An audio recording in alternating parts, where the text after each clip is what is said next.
Hi Mark, this is Taylor from Sophomore Speaking and Listening class. My student number is 47. The title of the speech is Leana Wen, What Your Doctor Won't Disclose. They told me that I'm a traitor to my own profession, that I should be fired, have my medical license taken away, that I should go back to my own country. My email got hacked. In the discussion forum for other doctors, someone took credit for Twitter bombing my account.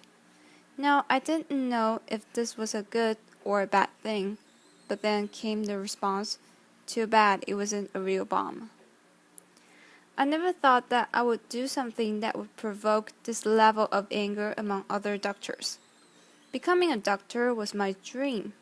I grew up in China, and my earliest memories are of being rushed to the hospital because I had such bad asthma that I was there nearly every week. I had this one doctor, Dr. Singh, who always took care of me. She was about the same age as my mother. She has this wild, curly hair, and she always wore these bright yellow flowery dresses. She was one of those doctors who, if you fell and you broke your arm, she would ask you why you weren't laughing because you're humorous. Get it? See? It's warm. But she'd always make you feel better after having seen her.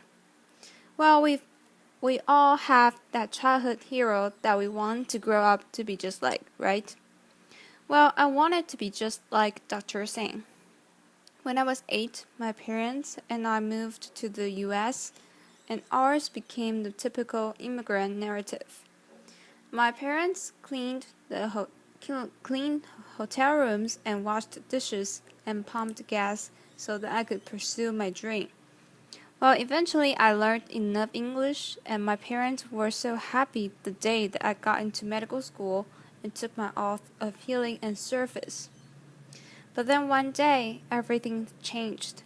My mother called me to tell me that she wasn't feeling well. She had a cough that wouldn't go away. She was short of breath and tired. Well, I knew that mother was someone who never complained about anything. For her to tell me that something was the matter, I knew something had to be really wrong. And we found out that she had stage 4 breast cancer that by then had spread to her lungs, her bones, and her brain. My mother was brave, though, and she had hope. She went through surgery and radiation, and was on her third round of chemotherapy when she lost her address book. She tried to look up her oncologist's phone number on the internet, and she found it. But she found something else too. On several websites, he was listed as a highly paid speaker to a drug company, and in fact often spoke on behalf of the same chemo regimen that he had prescribed her. She called me in a panic, and I didn't know what to believe. Maybe this was the right chemo regimen for her, but maybe it wasn't. It made her scared, and it made her doubt. When it comes to medicine, having that trust is a must. And when that trust is gone, then all that's left is fear. There's another side to this fear. As a medical student, I was taking care of this 19-year-old who was biking back to his dorm when he got struck and hit, run over by an SUV. He had 7 broken ribs, shattered hip bones, and he was bleeding inside his belly and inside his brain. Now imagine being his parents who flew in from Seattle 2,000 miles away to find their son in a coma. I mean, you want to find out what's going on with him, right? They asked to attend our bedside runs where we discussed his condition and his plan, which I thought was a reasonable request, and also give us a chance to show them how much we were trying and how much we cared. The head doctor, though, said no. She gave all kinds of reasons, Maybe they'll get in the nurse's way. Maybe they'll stop students from asking questions. He even said, what if they see mistakes and sue us? What I saw behind every excuse was deep fear. And what I learned was that to become a doctor, we have to put on our white coats, put on a wall, and hide behind it. There's a hidden epidemic in medicine. Of course, patients are scared when they come to the doctor. Imagine you wake up with this terrible belly ache. You go to the hospital. You are lying in this strange place. You're on this hospital gurney. You are wearing this flimsy gown. Strangers are coming to poke and prod at you. You don't know what's going to happen. You don't even know if you are going to get the blanket you asked for 30 minutes ago. But it's not just patients who are scared. Doctors are scared too. We are scared of patients finding out who we are and what medicine is all about. And so what do? We put on our white coats and we hide behind them. Of course, the more we hide, the more people want to know what it is that we were hiding. The more fear then spirals into mistrust and poor medical care. We don't just have a fear of sickness, we have a sickness of fear. Can we bridge this disconnect between what patients need and what doctors do? Can we overcome the sickness of fear? Let me ask you differently. If hiding isn't the answer, what if we did the opposite? What if doctors were to become totally transparent with their patients? Last fall, I conducted a research study to find out what is it that people want to know about their health care. I didn't just want to study patients in the hospital, but everyday people. So my two medical students, Shahavi Tucker and Laura Jones, literally took their research to the streets. They went to the banks, coffee shops, senior centers, Chinese restaurants, and train stations. What did I find? Well, when we asked people, what do you want to know about your health care? People responded with what they want to know about their doctors, because people understand health care to be the individual interaction between them and their doctors. When we asked, what do you want to know about your doctors? People gave 3 different answers. Some want to know that their doctor is competent and certified to practice medicine. Some want to be sure that their doctor is unbiased and is making decisions based on evidence and science, not on who pays them. Surprisingly to us, many people want to know something else about their doctors. Jonathan, a 28-year-old law student, says he wants to find someone who is comfortable with LGBTQ patients and specializes in LGBT health. Serena, our 32-year-old accountant, says that it's important to her for her doctor to share her values when it comes to reproductive choice and women's rights. Frank, a 59-year-old hardware store owner, doesn't even like going to the doctor and wants to find someone who believes in prevention first, but who is comfortable with alternative treatments. One after another, our respondents told us that doctor-patient relationship is a deeply intimate one. That to show their doctors their bodies and tell them their deepest secrets. They want to first understand their doctor's values. Just because doctors have to see every patient doesn't mean that patients have to see every doctor. People want to know about their doctors first so they can make an informed choice. As a result of this, I formed a campaign, Who's My Doctor?, that calls for total transparency in medicine. Participating doctors voluntarily disclose on the public website not just information about where we went to medical school and what specialty we are in, but also our conflicts of interest. We go beyond the government in the Sunshine Act about drug company affiliations, and we talk about how we are paid. Incentives matter. If you go to your doctor because of back pain, you might want to know he's getting paid $5,000 to perform spine surgery versus $25 to refer you to see a physical therapist. Or if he's getting paid the same thing, no matter what he recommends. Then we go one step further. We add our values when it comes to women's health, LGBT health, alternative medicine, preventive health, and end-of-life decisions. We pledge to our patients that we are here to serve you, so you have a right to know who we are. We believe that transparency can be the cure for fear. I thought some doctors would sign on and others wouldn't, but I had no idea of the huge black flash that would ensue. Within 1 week of starting Who's My Doctor, Madscape's public forum, and several online doctors' communities had thousands of posts about this topic. Here's a few. From a gastroenterologist in Portland, I devoted 12 years of my life to being of slaves. I have loans and mortgages. I depend on launches from drug companies to serve patients. Well, times may be hard for everyone, but try selling your patients making $35,000 a year to serve a family of four that you need the free lunch. From an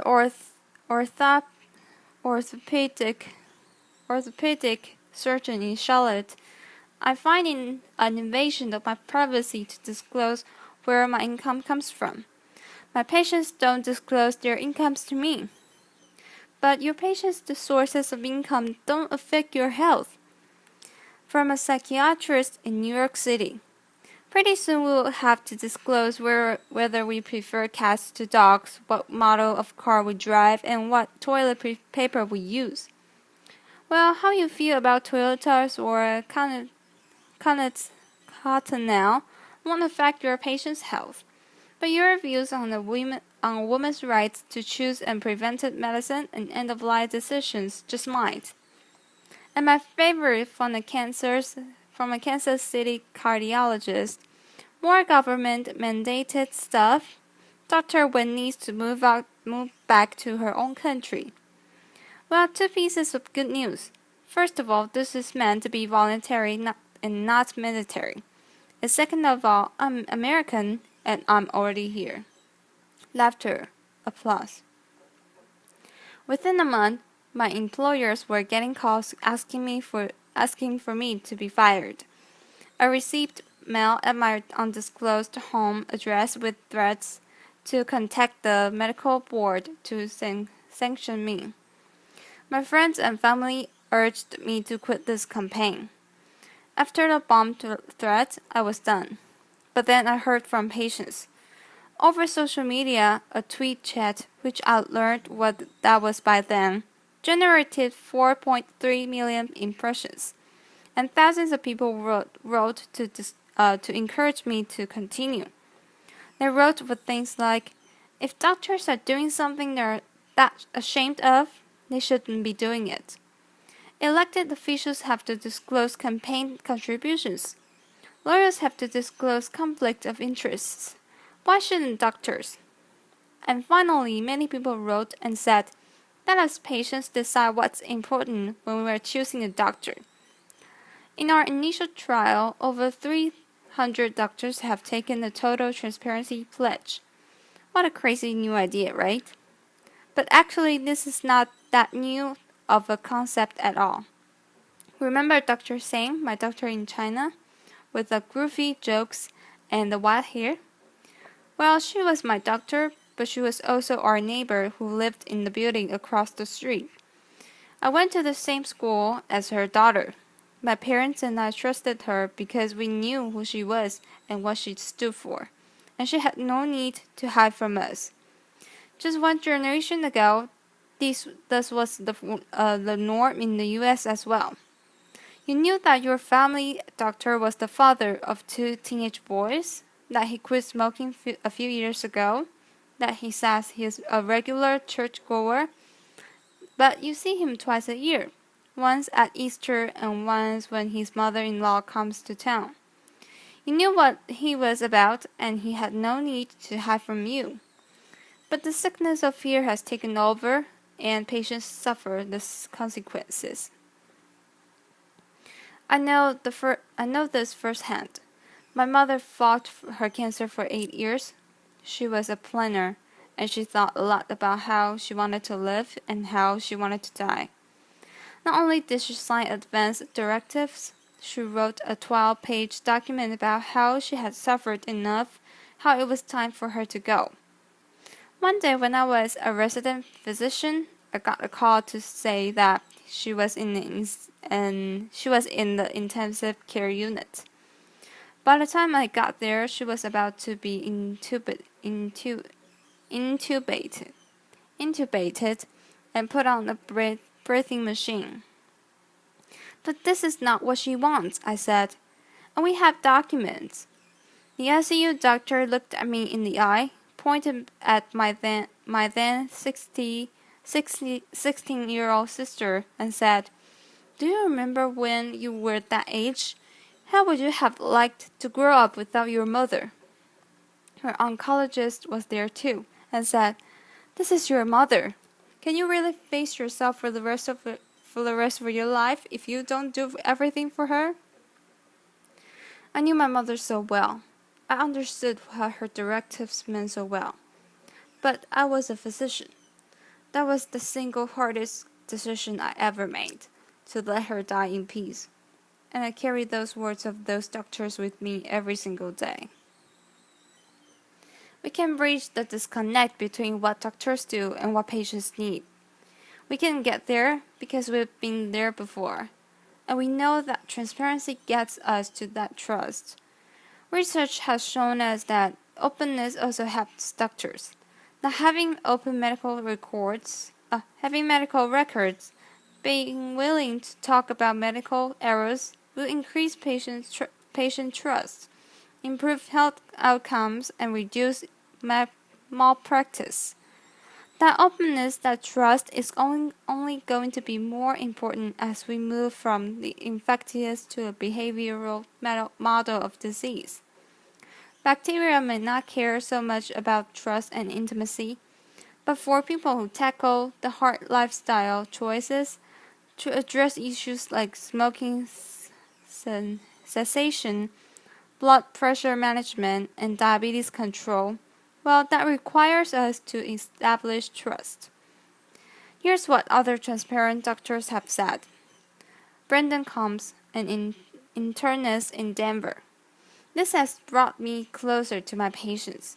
The type of relationship I've developed, that's why I entered medicine. Aaron Staple, an internist in Denver. I tell my patients that I'm totally open with them. I don't hide anything from them. This is me. No, tell me about you. We're in this together. May Nguyen, a family physician in Houston. My colleagues are astounded by what I'm doing. They ask me how I could be so brave. I said, I'm not being brave. It's my job. I leave you today with a final thought. Being totally transparent is scary. You feel naked, exposed, and vulnerable. But that vulnerability, that humility, it can be extraordinary benefit to the practice of medicine. When doctors are willing to step off our pedestals, take off our white coats, and show our patients who we are and what medicine is all about, that's when we begin to overcome the sickness of fear. That's when we establish trust. That's when we change the paradigm of medicine of medicine from one of secrecy and hiding to one that is fully open and engaged for our patients. Thank you. Applause.